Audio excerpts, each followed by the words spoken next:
أشهد أن لا إله إلا الله.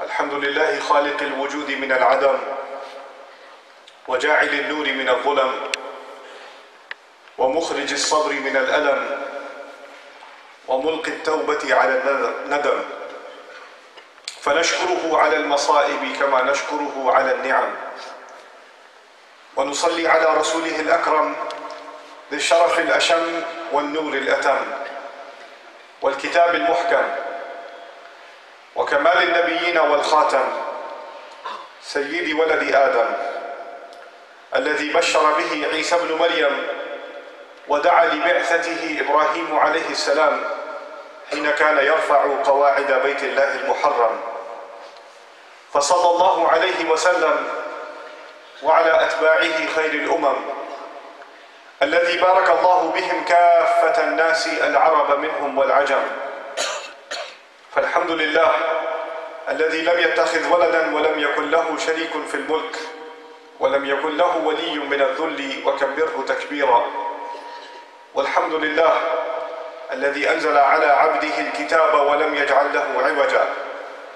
والحمد لله الذي نحمده ونستعينه ونستغفره ونؤمن به ونتوكل عليه ونعوذ به من شرور أنفسنا ومن سيئات أعمالنا، من يهده الله فلا مضل له ومن يضلل فلا هادي له، ونشهد أن لا إله إلا الله وحده لا شريك له، ونشهد أن محمدا عبد الله ورسوله أرسله الله تعالى بالهدى ودين الحق ليظهره على الدين كله وكفى بالله شهيدا، فصلى الله عليه وسلم تسليما كثيرا كثيرا.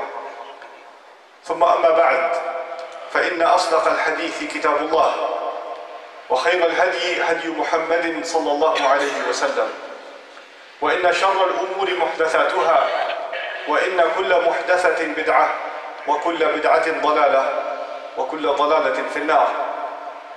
يقول سبحانه وتعالى في كتابه الكريم بعد نقول أعوذ بالله من الشيطان الرجيم: وأوحى ربك إلى النحل أن اتخذي من الجبال بيوتا ومن الشجر ومما يعرشون ثم كلي من كل الثمرات فاسلكي سبل ربك ذللا يخرج من بطونها شراب مختلف ألوانه فيه شفاء للناس إن في ذلك لآية لقوم يتفكرون.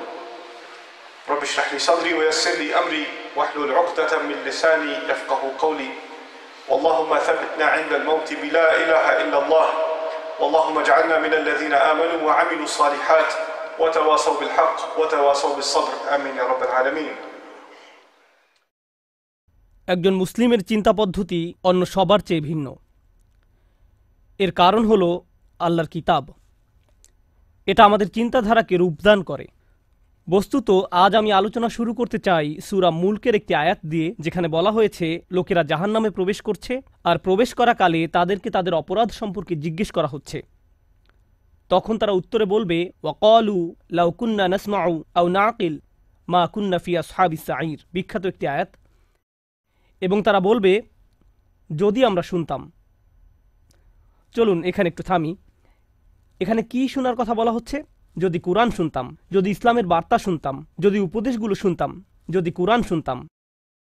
এই অংশটি সবাই বুঝে, কিন্তু এরপরের আয়াতে ওয়া নাকিলু বলা হয়নি, বলা হয়েছে আও নাকিলু। লাউ কুন্না নাসমাউ আও নাকিলু। আর আরবিতে আও অর্থ অথবা। যদি আমরা শুনতাম অথবা বিবেক বুদ্ধি প্রয়োগ করতাম, অর্থাৎ যদি শুনতাম অথবা অন্ততপক্ষে চিন্তা ভাবনা করতাম।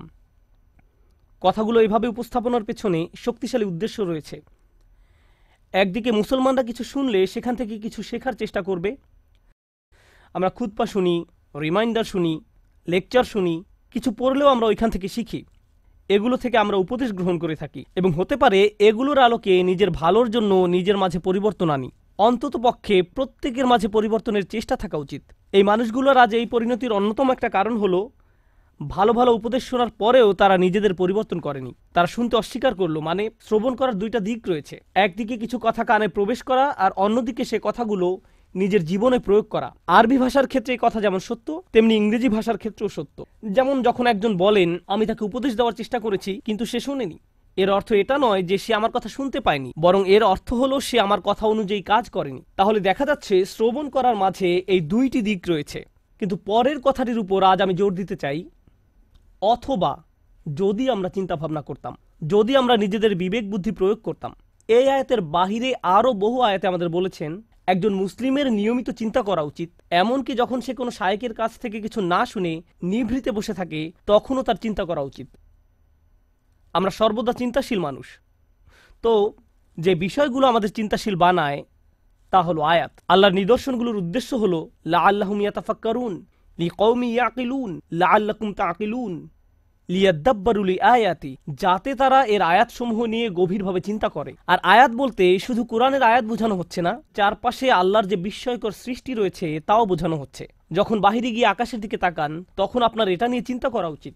আমরা যখন বাহিরে কোনো গাছের দিকে তাকাই তখনও আমাদের চিন্তা করা উচিত। মুসলিমদের তো এটাই করার কথা। সবাই যা দেখে আমরা তো তা নিয়ে ভিন্নভাবে চিন্তা করি, তারাও দেখে আর আমরাও দেখি। কিন্তু আমরা যখন দেখি আমরা এর সাথে অন্য কিছুও পর্যবেক্ষণ করি, আমরা চিন্তা করার সুযোগ দেখি। তো আজকের খুতবাহ এমন একটি বিষয় নিয়ে যা অনেকটা উপেক্ষিত। আল্লাহ আজ্জা জাল্লা চান আমরা যেন এই সম্পর্কে চিন্তা করি। তিনি চান আমরা যেন ব্যাপারটা গভীরভাবে ভেবে দেখি। এভাবে দুটি বিষয়ের মাঝে পার্থক্য তৈরি হয়, যখন আমরা ভাষা ভাষা কোরআন অধ্যয়ন করি এবং সামনে এগিয়ে যাই, অথবা আমরা থামি এবং আল্লাহ সুবহানাহু ওয়া তাআলা কি বলছেন তা নিয়ে গভীরভাবে ভেবে দেখি। তিনি এই অসাধারণ আয়াতে বলেন ওয়া আওহা রাব্বুকা ইলান নাহলে, আল্লাহ ওহী অবতীর্ণ করেন, আপনার রব ওহী অবতীর্ণ করেন। যখন বলেন আওহা রব্বুকা, কোরআন যেহেতু রাসূলুল্লাহ সাল্লাল্লাহু আলাইহি সাল্লামের নিকট অবতীর্ণ কালাম, যখন বলা হয় আপনার রব অবতীর্ণ করেছেন, রাসূলুল্লাহ সাল্লাল্লাহু আলাইহি সাল্লাম যখন এই কথা শুনছেন তিনি হয়তো ভাবছেন আমার রব আমার প্রতি কোরআন নাজিল করেছেন। কিন্তু এই আয়াতে আল্লাহ বলছেন আমি আপনার নিকট অবতীর্ণ হওয়া ওহী সম্পর্কে কথা বলছি না, আমি মৌমাছির নিকট অবতীর্ণ হওয়া ওহী সম্পর্কে কথা বলছি। যেই প্রভু আপনার নিকট কোরআন অবতীর্ণ করেন তিনি মৌমাছির প্রতিও কিছু একটা অবতীর্ণ করেন। ব্যাপারটা নিয়ে একটু ভেবে দেখুন। মৌমাছি আমাদের অধিকাংশের নিকট গুরুত্বপূর্ণ কোনো বিষয় নয়। এমন নয় যে আমরা প্রতিদিন এটা দেখি। যদি দেখেন ভয় পেয়ে তাড়িয়ে দেন। আর যদি শহরে বাস করেন তাহলে তো আপনি এমনিতেই প্রকৃতি থেকে অনেক দূরে। মোটের উপর আমরা ইট পাথরের শহরে থাকি। আল্লাহর সৃষ্ট বিস্ময়কর প্রকৃতির সাথে আমাদের সাক্ষাৎ হয় কদাচিৎ। যে একটি সৃষ্টিকে এখনও এড়ানো যায় না তা হলো আকাশ। আকাশ সব সময় উপস্থিত। যারা ব্যস্ত শহরে বাস করেন তাদের এমনকি উপরের দিকে তাকানোরও সময় থাকে না। তারা আশেপাশে তাকান, বাসে যাতায়াত করেন, তারা এমনকি আকাশও দেখেন না। তাহলে আমরা কি নিয়ে ভাবব? আমরা এমনকি নিজেদের জন্য চিন্তা করার সময় পাই না, বা আল্লাহ আমাদের যা নিয়ে চিন্তা করতে বলেন তা নিয়েও ভাববার সময় পাই না। তো এই খুতবাতে আমি আপনাদের এমন জিনিস নিয়ে চিন্তা করতে বলবো যা আমরা সম্পূর্ণরূপে উপেক্ষা করি। একটি মৌমাছি, বিশেষ করে আল্লাহ আজ্জা জাল্লা তার রাসূল সাল্লাল্লাহু আলাইহি সাল্লামকে বলেন এমন এক ধরনের ওহী আছে যা আমি আপনার নিকট অবতীর্ণ করেছি মৌমাছির প্রতি। সুবহানাল্লাহ। আমাদেরকে মৌমাছি নিয়ে চিন্তা করতে হবে, কারণ কোরআনে আল্লাহ যা কিছু বলেছেন সব কিছু আমাদের হেদায়েতের জন্য। তাই একজন বিশ্বাসী হিসেবে এই ক্ষুদ্র সৃষ্টির প্রতি আমাদের এখন অন্যরকম একটা শ্রদ্ধা তৈরি হয়েছে, কারণ আল্লাহ বর্ণনা করেছেন এই ক্ষুদ্র সৃষ্টি আল্লাহর ওহী গ্রহণ করে থাকে। আল্লাহ এমন কথা গরু সম্পর্কে বলেননি, তিনি এমন কথা উট সম্পর্কেও বলেননি, তিনি পাখি সম্বন্ধেও এমনটি বলেননি। ওই প্রাণীগুলোর কথাও তিনি উল্লেখ করেছেন। তিনি বহু প্রাণীর নাম উল্লেখ করেছেন কোরআনে। অন্য অনেক সৃষ্টির কথা কোরআনে এসেছে, কিন্তু ওহীর ব্যাপারটি যা আমাদের মনোযোগকে বিশেষভাবে আকর্ষণ করেন, এই সৃষ্টির মাঝে বিশেষ কিছু রয়েছে যার দরুন আল্লাহ আমাদেরকে এর প্রতি মনোযোগ দিতে বলেছেন। আর এটা একটা ভাবনার বিষয়। প্রকৃতপক্ষে যদিও এটা আজকের খুতবার বিষয় নয়, ব্যক্তিগতভাবে কয়েক মাস পূর্বে যখন আমি এই আয়াত নিয়ে গবেষণা করছিলাম, আমি মৌমাছির উপর নির্মিত 5-6টা ডকুমেন্টারি দেখেছিলাম। কারণ আল্লাহ চান আমরা যেন এই জীবটাকে কদর করি। আল্লাহ একে ওহী দিচ্ছেন, তাই এই প্রাণীটি যাই করুক না কেন তার সাথে ওহীর একটা সম্পর্ক আছে। এটি ওহীর দ্বারা অনুপ্রাণিত হয়ে কাজ করে। আমি মৌমাছি সম্পর্কে বেশি কিছু জানতাম না, তাই আমাকে এই বিষয়ে অধ্যয়ন করতে হয়েছিল। আমি এই অধ্যয়নকে ইসলামী অধ্যয়ন মনে করি। ডকুমেন্টারি দেখে দেখে মৌমাছির জীবন প্রণালী শেখা এবং নোট করা আমার জন্য এটা আল্লাহর দ্বীন অধ্যয়ন করার নামান্তর। কারণ এই বিষয়টা নিয়ে আল্লাহ আমাদেরকে চিন্তা করতে বলেন। আল্লাহর এই কিতাব থেকে জ্ঞান এবং প্রজ্ঞা অর্জন করতে হলে আমাদের দৃষ্টিভঙ্গির প্রসারতা থাকা জরুরি। যাই হোক, এই আয়াতে আল্লাহ বলেন আনিত্তাখিযি মিনাল জিবালি বুয়ুতা, আল্লাহ মৌমাছির প্রতি ওহী নাজিল করেন। ইত্তাখিযি এর অর্থ সরাসরি আদেশ। ইত্তাখিযি এখানে প্রত্যাশিত ভাষা হওয়ার কথা ছিল আনতাত্তাখিযা মিনাল জিবালি বুয়ুতান, পাহাড়ে। এর বাসা নির্মাণ করা উচিত পাহাড়ে। ওয়ামিনাশ শাজারি এবং গাছে। ওয়ামিম্মা ইয়ারিশুন এবং তারা যে গৃহ নির্মাণ করে তাতে, অর্থাৎ মৌচাষীরা এর জন্য যে খাঁচা নির্মাণ করে, যে গৃহ নির্মাণ করে তাতে। তাহলে মানুষ তাদের জন্য যে খাঁচা তৈরি করে তাতেও এরা বাসা তৈরি করতে পারে। এখন আমরা এই আয়াত থেকে যা শিখি, প্রথমত আল্লাহ বিশেষভাবে উল্লেখ করলেন তিনি মৌমাছিকে সরাসরি আদেশ দিয়ে থাকেন। ইত্তাখিযি ব্যাকরণের দিক থেকে ফেলে আমরের মধ্যম পুরুষে ব্যবহৃত হয়েছে। আল্লাহ সরাসরি মৌমাছির সাথে যোগাযোগ করে বলছেন তার কোথায় বাসা বানানো উচিত। এই আদেশের আরেকটি অসাধারণ উপকার হলো, যদি কখনো মধু বা মধু উপজাত কোনো দ্রব্য খেয়ে থাকেন, পৃথিবীতে যার বিশাল বাজার রয়েছে, প্রকৃতপক্ষে এটা শুধু মধু নয়, অধিকাংশ খামার, উদাহরণস্বরূপ ক্যালিফোর্নিয়াতে রয়েছে পৃথিবীর সবচেয়ে বড় কাঠবাদামের খামার। পৃথিবীর 90% কাঠবাদাম আসে সেখান থেকে, আর এর সবটা আসে মূলত মৌমাছির সাহায্যে, যারা বিভিন্ন রকম কাঠবাদামের গাছ থেকে ফুলের রেণু সংগ্রহ করে এবং পরাগায়নে সাহায্য করে, এবং এজন্য কৃষকরা সেখানে মৌ চাষ করে। এখন আল্লাহর প্রতি ওহী নাজিল করে বলেন তুমি বাসা বানাতে পারো পাহাড়ে, বাসা বানাতে পারো গাছে। যদি আল্লাহ না বলতেন ওয়ামিম্মা ইয়ারিশুন, তাহলে আপনারা মৌমাছির বাসা পেতেন শুধুমাত্র পাহাড়ে এবং গাছে। আমরা কখনোই মৌ চাষ করতে পারতাম না। কিন্তু তিনি বলেছেন ওয়ামিম্মা ইয়ারিশুন, যেন আমি আর আপনি মধু খাওয়ার স্বাদ উপভোগ করতে পারি। কারণ আল্লাহ একে অনুমতি দিয়েছেন মানুষের তৈরিকৃত বাসায় মৌচাক নির্মাণের জন্য, যেন আমরা এর চাষ করতে পারি।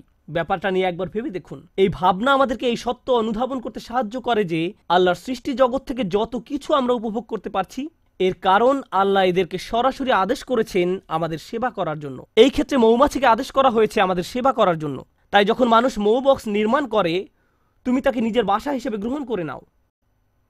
কিন্তু আজ আসলে যে বিষয়টা নিয়ে কথা বলতে চাই তা হলো এই ক্ষুদ্র সৃষ্টি থেকে কিছু পথ নির্দেশনা। শুধু এই সৃষ্টির কদর করা নয়, বরং কিছু হেদায়েত। আর আমি এমন কিছু শিক্ষা এর কাছ থেকে পেয়েছি যা আমাকে সম্পূর্ণ হতবুদ্ধি করে দিয়েছে। আমি রাসূলুল্লাহ সাল্লাল্লাহু আলাইহি সাল্লামের একটি হাদিস পেয়েছি, ওয়াল্লাযী নাফসি বিয়াদিহি, আমি সেই সত্তার শপথ করে বলছি যার হাতে আমার প্রাণ।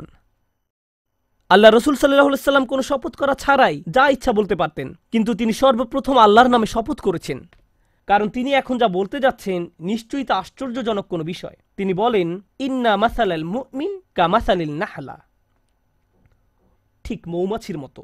মুমিনের উদাহরণ হলো ঠিক মৌমাছির মতো। আমি বসে থেকে ভাবলাম সুবহানাল্লাহ, আল্লাহ প্রথমে আমাদের বলছেন তিনি মৌমাছির প্রতি ওহী প্রেরণ করেন, আর এখন রাসূলুল্লাহ সাল্লাল্লাহু আলাইহি সাল্লাম বলছেন তুমি যদি মুমিন হতে চাও তাহলে ঠিক মৌমাছির মতো হও।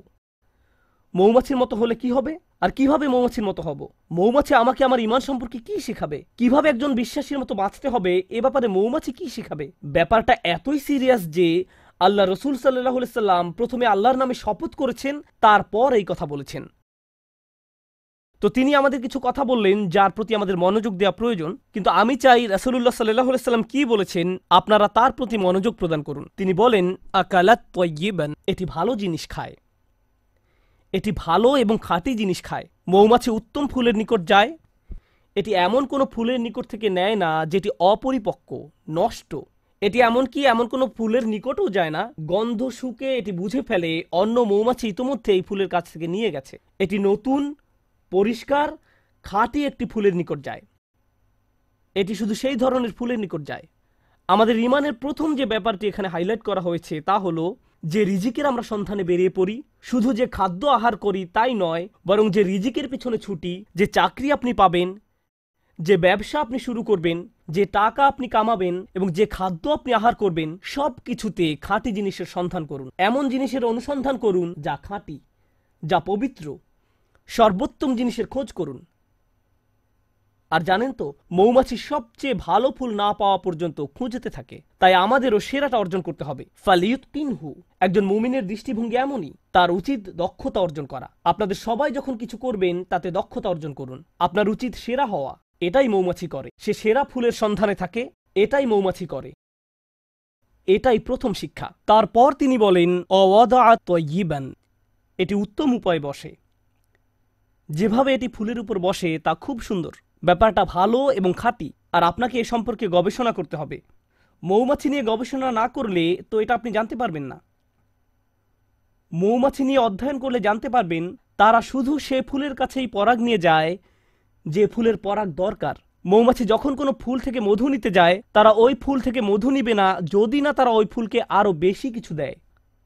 তারা একে জীবন দিবে, পরাগ দিবে। আমাদের সবার জীবনে বিভিন্ন রকম সম্পর্ক রয়েছে, ঠিক যেমন মৌমাছির ফুলের সাথে সম্পর্ক আমাদের প্রত্যেকের সম্পর্ক রয়েছে। আপনার আমার প্রতিটি সম্পর্কের ক্ষেত্রে আপনি কিছু নেন এবং কিছু দিয়ে থাকেন।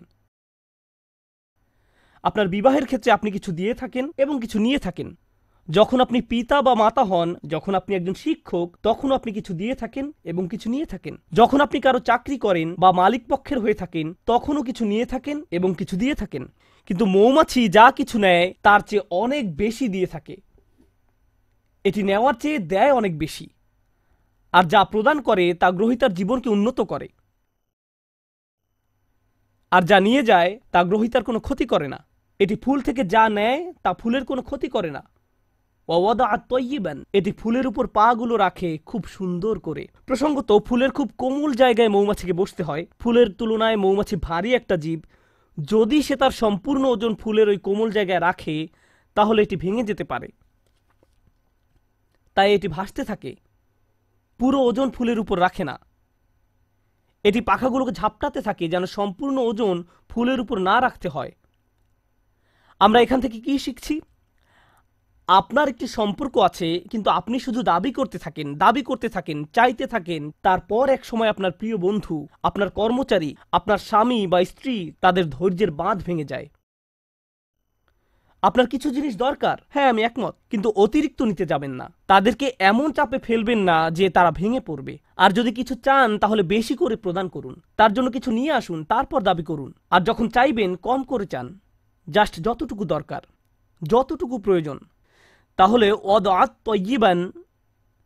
আচ্ছা, এটা সুন্দরভাবে বসে, ভালো একটি জায়গা খুঁজে নিয়ে বসে, এটা সুন্দরভাবে আহার করে। এর আরেকটি উপকার হলো, যদি অন্য কোনো মৌচাকের মৌমাছি পাশ দিয়ে অতিক্রম করে এবং দেখে যে একটি মৌমাছি এই ফুল থেকে আহার করছে, তখন সে এখানে এসে কোনো ঝামেলা বাঁধায় না। কারণ যদি দুইটি আলাদা মৌচাকের মৌমাছি একটি ফুলের উপর গিয়ে বসে, তখন ফুলের ক্ষতি হয়ে যায়, এর আর পরাগায়ন হয় না, ফুলটি এর ফলে মারা যায়। তাই মৌমাছি ব্যাপারটা বুঝতে পারে।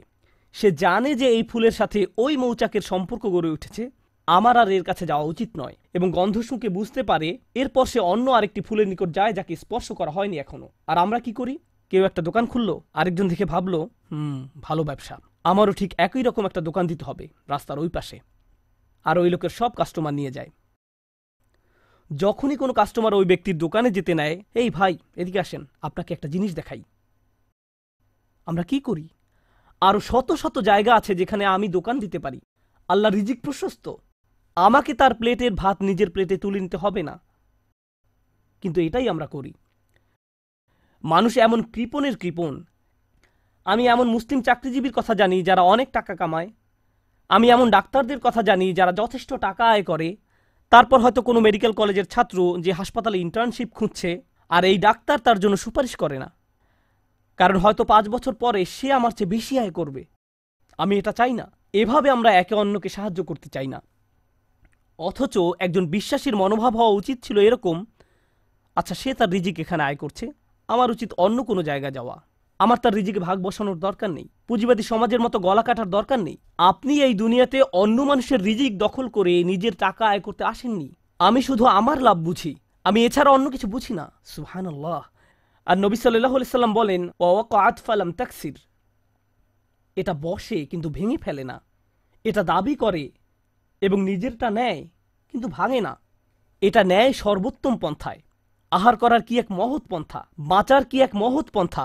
আমাদের ক্ষেত্রে ব্যাপারটা শুধু টাকার সাথে জড়িত নয়, সম্পর্কের ক্ষেত্রেও এমনটা ঘটে।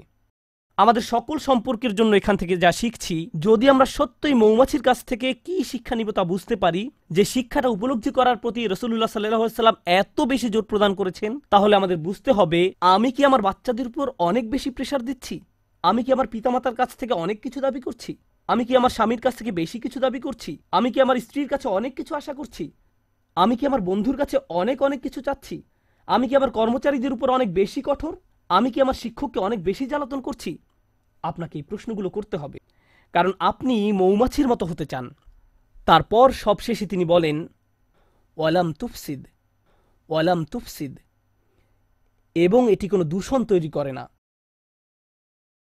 মৌমাছিদের একটি উল্লেখযোগ্য ব্যাপার হলো, যে ফুলের কাছে তারা মধু আহরণ করতে যায় তা নিজেদের বাসা থেকে অনেক দূরে, সুতরাং তারা অনেক দূর পথ ভ্রমণ করে, কখনো কখনো তা কয়েক মাইলও হয়ে থাকে। এরপর তারা নিজেদের মৌচাকে ফিরে আসে। আর মৌচাক শুধু তার নিজের বাসা নয়, তার বিশাল প্রতিবেশী রয়েছে, সবাই এই মৌচাকে বাস করে। আল্লাহ তাদেরকে বিশেষ ধরনের নাচ শিখিয়েছেন। একটি নির্দিষ্ট নিয়মে তারা বাতাসে ভাসতে থাকে, যা অন্য মৌমাছিদের জন্য অন্য ফুলের পথ বাতলে দেয়। দেখো, আমি আমার নিজের জন্য কিছু রিজিক পেয়েছি, তোমরাও অমুক অমুক ফুল থেকে উপকার পেতে পারো। আমি তোমাদেরকে সেই রাস্তা দেখিয়ে দিচ্ছি। এটা তখন তাদেরকে পথ দেখায়। এর নাম হলো বি ড্যান্স। জনপ্রিয় পরিভাষা হলো বি ড্যান্স। তারা অন্য মৌমাছির সামনে এই নাচ দেখাতে থাকে, যেন অন্যরাও থেকে মধু আহরণ করতে পারে, যেন তারাও খেতে পারে। এভাবে তারা নিজেদের সমাজ তৈরি করে, একসাথে তারা নিজেদের মৌচাক নির্মাণ করে। তো এটা বুঝতে পারে যে যখন কেউ কোনো কিছু থেকে উপকার পেয়ে থাকে, এটা কোনো প্রতিযোগিতা নয়। যদি সে অন্যদের উপকার পাওয়ার সুযোগ করে দেয়, এর মাধ্যমে আসলে সবাই উপকৃত হয়। আমি নিজে নিজে একটি মৌচাক নির্মাণ করতে পারবো না, আমাদের সবাইকে এর জন্য কাজ করতে হবে। পক্ষান্তরে মুসলিম সমাজে কি হয়, যখন আমাদের ঈমান থাকে না, যখন কেউ উন্নতি করে আমরা হিংসুক হয়ে পড়ি। তাহলে কাউকে বলতে চান না কিভাবে এই উন্নতি করলেন। আচ্ছা, আপনার দোকানের সাপ্লাই কোথা থেকে পান? আমি জানি না, ভুলে গেছি। আচ্ছা, আপনার চাকরির জন্য কোথায় আবেদন করেছেন? আপনার রিজিউমি কেমন? আমি জানি না, ফাইলটা হারিয়ে ফেলেছি। আপনি কাউকে সাহায্য করতে চান না। এটা হলো প্রতিযোগিতা। আমি কেন প্রতিযোগিতায় আরেকজনকে সাহায্য করব? আমি কেন তাকে বোর্ড কমিটিতে সিট পেতে সাহায্য করব? আর রাসূলুল্লাহ সাল্লাল্লাহু আলাইহি সাল্লাম মৌমাছির জীবনের মাঝে সীমাহীন বিজ্ঞতা দেখতে পেলেন, কারণ আল্লাহ তাকে বলেছেন, দেখো আমি মৌমাছির নিকট ওহী প্রেরণ করছি।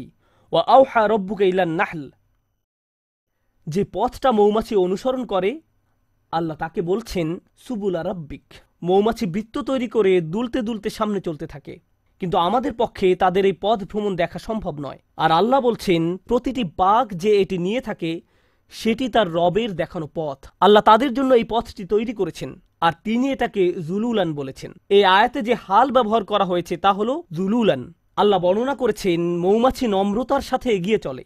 এর একটা চাকরি আছে, গুরুত্বপূর্ণ কাজ আছে, এটা একটা মিশনে আছে, এটা একটা লক্ষ্যপানে এগিয়ে চলছে, কিন্তু তাই বলে এটা অহংকারী নয়। অনেক সময় দেখবেন মানুষ ব্যস্ত সময় কাটালে কেমন যেন অহংকারী হয়ে ওঠে। আমি মারাত্মক ব্যস্ত, তোমার জন্য আমার সময় নেই, পরে কল দিও। আর আপনাদের মাঝে কেউ কেউ বড় চাকরি করেন, মাকে কল দেওয়ার সময় নেই। অন্যদিকে মৌমাছি জুলুলান তথা কাজ করতে যাওয়ার সময়ও নম্রভাবে পথ চলতে থাকে। সুবহানাল্লাহ। সব শেষে যা বলতে চাই, আর 2 মিনিট সময় আছে, আমি মৌমাছি নিয়ে শেষ একটি কথা বলতে চাই। যদিও অনেক কিছু বলার ছিল, শেষ একটা কথা, আল্লাহ এই জীবটাকে অসাধারণ করে বানিয়েছেন, আর এটাকে তার নিজের কাজ করার যোগ্য করে তৈরি করেছেন। এটা নিজের জীবিকা আহরণ করছে। এই মৌমাছির অন্যদের সাথে সম্পর্ক আছে, নিজে উপকৃত হচ্ছে, সমাজের সবার উপকার করছে। এই সব কিছুর উপরে এটা মৌচাক নির্মাণ করে। এই মধুর উপকার মৌমাছিকে ছাড়িয়ে আরো বহু সৃষ্টির মাঝে ছড়িয়ে পড়ে, যা শিফাউন লিন্নাস। এই মধুতে মানবজাতির জন্য রয়েছে চিকিৎসা, ছোট্ট একটা প্রচেষ্টা থেকে। আমরা এখান থেকে কি শিখছি?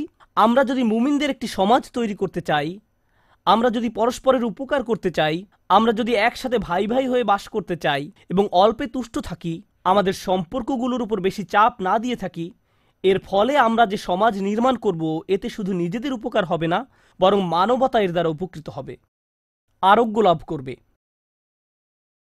যদি মৌমাছিদের একটি সমাজ পৃথিবীকে আরোগ্য দান করতে পারে, কত শত রোগবালাই মধুর মাধ্যমে আরোগ্য লাভ করে। রাসূলুল্লাহ সাল্লাল্লাহু আলাইহি সাল্লাম কর্তৃক সত্যায়িত একটি ওষুধ হলো মধু। আর মধু কখনো তৈরি হয় না যতক্ষণ না মৌমাছির একটি সমাজ একত্রে বসবাস করা শিখে এবং একত্রে কাজ করা শিখে। যদি এই উম্মাহ, যার মৌমাছির মতো হওয়ার কথা, যদি আমরা একসাথে কাজ করা শিখি, একত্রে বসবাস করা শিখি এবং আমাদের নিজস্ব সমাজ তৈরি করি, এর ফলে আমরা শুধু নিজেদের উপকার করব না, আমরা মানবজাতির জন্য আরোগ্য লাভের এক উপায়ে পরিণত হব। কারণ মানবজাতি আজ লোভী হয়ে পড়েছে, সবাই শুধু নিজের চিন্তায় ব্যস্ত। তারা বলে, আগে নিজের চরকায় তেল দাও।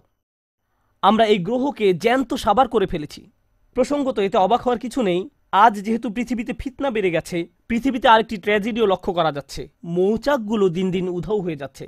আল্লাহ আজ্জা ওয়া জাল্লার একটি অন্যতম নিদর্শন হারিয়ে যাচ্ছে এবং এজন্য সব শেষে রাসূলুল্লাহ সাল্লাল্লাহু আলাইহি সাল্লাম বলেন, ওয়ালাম তুফসিদ, এটা ফাসাদ তৈরি করে না, এটা আহার করার মাধ্যমে আরো বেশি জীবন তৈরি করে।